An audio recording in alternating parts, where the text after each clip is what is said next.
날마다 행복한 묵상. 선하신 하나님 네 번째, 좋으신 하나님 두 번째 시간입니다. 하나님 말씀은 마태복음 7장 7절에서 11절입니다. 구하라 그러면 너에게 주실 것이요, 찾으라 그러면 찾을 것이요, 문을 두드리라 그러면 너에게 열릴 것이니, 구하는 이마다 얻을 것이요, 찾는 이가 찾을 것이요, 두드린 이에게 열릴 것이니라. 너희 중에 누가 아들이 떡을 달라 하면 돌을 주며 생선을 달라 하면 뱀을 줄 사람이 있겠느냐? 너희가 악한 자라도 좋은 것으로 자식에게 줄 줄 알거든 하물며 하늘에 계신 너희 아버지께서 구하는 자에게 좋은 것으로 주시지 않겠느냐? 아멘. 자, 묵상질문 1번입니다. 하나님은 어떤 분이라고 설명하고 있습니까? 첫 번째는 구하면 주시는 분이다. 응답하시는, 우리가 구하는 것을 주시는, 우리에게 응답하시는 분이다. 그리고 그분은 우리의 아버지가 되신다. 관계적 아버지. 그래서 멀리서 우리 기도만 듣고 이렇게 판단하시는 분이 아니라 그렇게 우리와 함께하는, 우리와 관계하시면서 우리 아버지가 되시는 하나님이시다. 또 그분은 선하신 분이다. 우리에게 좋은 것을 주시는 분이다. 아버지가 생선을 달라고 그러는데 뱀을 주거나 떡을 달라고 하는데 돌을 주는 아버지는 없다. 하늘 아버지도 마찬가지로 우리에게 가장 좋은 것을 주시는 분이 바로 하늘에 계신 우리 아버지다. 그래서 우리가 먼저 믿어야 될 것은 하늘에 계신 우리 아버지는 우리에게 가장 좋은 것, 선한 것을 주시는 분이다 라는 것을 기억하는 것이 무엇보다도 제일 중요합니다. 자, 2번입니다. 나는 내가 요청하는 것이 응답 안 될 때 혹은 늦어질 때에도 여전히 하나님은 선하신 분이라고 믿고 있습니까? 우리는 살아가면서 내 삶 속에서 고통이 있고 어려움이 있고, 그럴 때 응답하지 않을 때, 뭔가 하나님이 즉각적으로 나에게 반응하지 않을 때 우리는 하나님 정말 계신가? 하나님 나를 돌보시는가? 하는 그런 의심이 들기도 합니다. 우리의 기대와 하나님의 일하심의 그런 사이에 간극을 인해서 우리가 혼란스럽고 또 힘들 때가 참 많습니다. 근데 우리의 기대, 우리의 응답과 하나님의 사랑을 동일시해서는 안 됩니다. 어린아이가 부모에게 뭔가를 요구합니다. 그런데 그 자기의 요구가 들어지지 않았다고 해서 아버지가 나를 사랑하지 않는다, 그렇게 생각하는 것은 아직 미숙한 것이라고 할 수 있습니다. 기도 응답과 하나님의 사랑은 다른 것이다. 특별히 우리가 이 고난의 문제에 있어서 그렇습니다.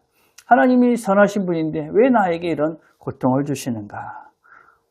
우리는 이런 문제들 앞에서 항상 하나님이 어떤 분이신가? 하나님의 본성, 본질에 대해서 생각하는 그런 훈련, 사고가 전환이 되어져야만 합니다. 출애굽기 34장 6절에 이렇게 말합니다. 여호와로라, 자비롭고 은혜롭고 노하기를 더디하고 인자와 진실이 많은 하나님이라. 하나님은 어떤 분인가? 하나님은 자비롭고 은혜롭고 노하기를 더디하고 인자와 진실이 많으신 성실하신 하나님이시다. 우리는 이 하나님이 어떤 분인지 성경이 말씀하시는 이 말씀을 믿고 하나님을 신뢰해야만 합니다.